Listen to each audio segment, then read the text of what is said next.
up everyone? Thanks for clicking on my video. In today's build I'll be mainly showing you my current rig that I am running true wireless power, even with the Powerstage 200 that requires an AC outlet. But first we're going to go ahead and discuss about my ins and outs of my board. And everything has its own battery. So let's start with the 529i by Mission Engineering.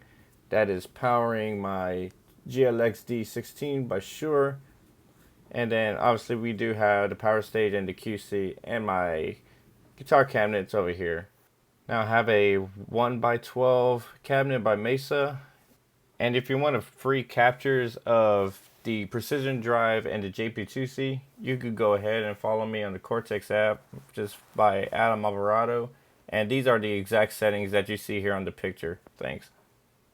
And we also have the expression pedal by Fractal Audio. This is the EV2. And what we got here is the Witty Master. This is really handy for more of my solo play and all my click tracks. And the Bluetooth is actually really great. But more on that later on another build. And on the side panels, I do have the USB-Cs. And also going to get more into detail on that a little bit. On why do I have those panels there. And I kind of pan around my board to kind of demonstrate on there's no other excess wires. So I am the creator of the Holy Fuck preset. That's also on the Cortex app, and I'm showing you right here that I eventually gonna switch some cables, something more flush and something less sticking out of the board. Little stuff like that kind of just bothers me. Some of my goals on this build was to be easily accessible and simplistic. Ever been at a venue setting up your amplifier and your pedal board on stage only to find out that some of the other bands are just hogging up all the power outlets, making you feel so guilty unplugging their stuff? I mean, we've all been there. And if you ever feel bad unplugging someone else's stuff when you play before them, please don't. They need to learn and show some common courtesy to the bands that do play before them. I'm sure they'll get a message one way or another, just let them know if you do catch them on site. And I know what you're thinking. What happens if the battery banks goes out? Do you have to switch out the cables on your board and actually plug them into real power outlets just to make them work? That was the biggest challenge that I had to face, because if I had to be tethered to a power outlet, then why have power banks to begin with? At that point, I would have to just revert to the traditional route by using a regular power supply like the Voodoo Labs. And actually, I have an awesome solution for that. And part of that is true that I would eventually have to be plugged into a wall. But on this build, I do need to make one minor upgrade, and that is to switch one of my banks. I'll explain why in a moment. Now let's talk about the actual power banks that is powering everything on the board. Like I mentioned earlier, every device has its own dedicated power source. This is so that it doesn't drain that one power bank super quick.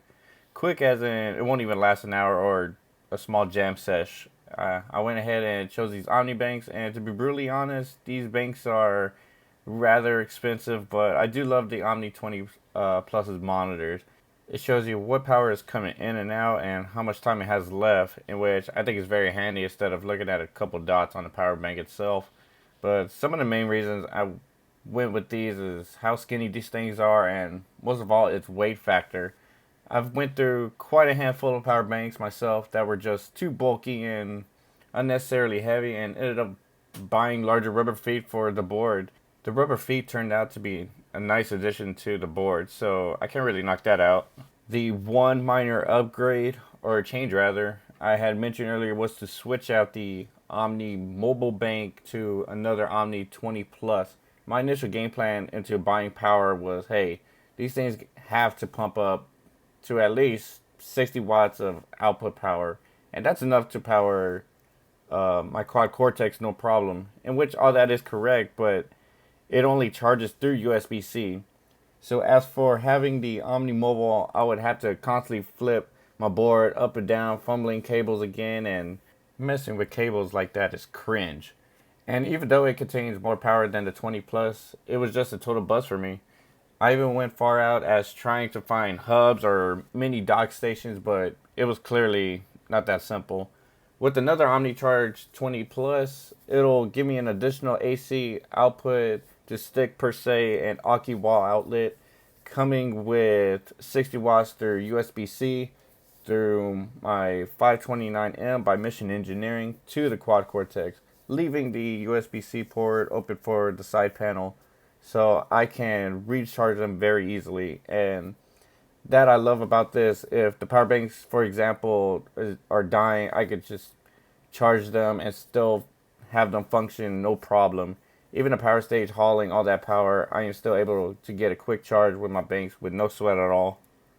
Now what I'm about to show you here is worth mentioning if you want to build something similar to this build with the panels on the side, is that there's a minor flaw that I had found. Well, maybe for some, but I actually find this very helpful when trying to charge the board. And I don't think it's the panels, but I did purchase these little extenders so I can then tether the banks to a wall outlet with these. But when I do have to charge the board, they have to be flipped the certain way, and thankfully I had these right angle USB cables on hand to help me identify which is the correct way to plug them in. Plus I do like this, it makes the board look more nice and clean and overall sleek. I wanted this build to be very small and compact, but when I did some pedalboard shopping, it was really hard to find the proper size to fit these pedals. I mean, my god, my expression pedal, the Powerstage 200, especially my wireless system, have a very rare measurement to fit in flush on the board. I'm convinced it's impossible unless you get it custom from somebody. Now this past week I did have the chance to stress test the Powerstage 200 and the Quad Cortex on their separate battery banks, and I would say comfortably they run through 2.5 hours per charge, which is enough time to have a good jam session, a good practice. But also, this may vary due to the brightness setting that you have on, and significantly enough, it does consume a good amount of power just by how much brightness you add on top of it. But yeah, I do consider you had the brightness a little low than usual. Before I was using the OmniCharge, I was running a RAV Power with 30,000 milliamps with, it included the AC outlet, and honestly that thing died within an hour between rehearsal with the band, and it was pretty embarrassing that I had to go scrambling out there looking for another AC cord just to power the Powerstage 200. But with the OmniCharge, surprisingly, it lasted very well. Like I said, like a good 2 hours, 2.5 hours off a single charge. You could probably even go a little further than that. But when I did test it, I did kind of just fell asleep. But it did, I could confirm that it did pass the 2 hour mark. I know a lot of people were wondering on how the Powerstage 200 stood up live, and I was able to test it out both bar and outdoors. And my god, this is like a must-have if you're trying to run a cabinet on stage. Huge sound. If you're ever just thinking about going this route, honestly, just do it. It's worth every penny in my book. So yeah, if you enjoyed this video or thought it was helpful, give this video a share. And I'm absolutely loving my Quad Cortex the more and more I play with it. Just want to say thank you, Doug and the gang from Neural, for this amazing product. And don't forget to follow me on the Cortex app for some free captures at Adam Alvarado. If you got any questions about this build, go ahead and leave a comment. I'll leave all the links of the parts that make this build happen if you want to build something similar to this one. Thank you guys, and I'll see you when I see you.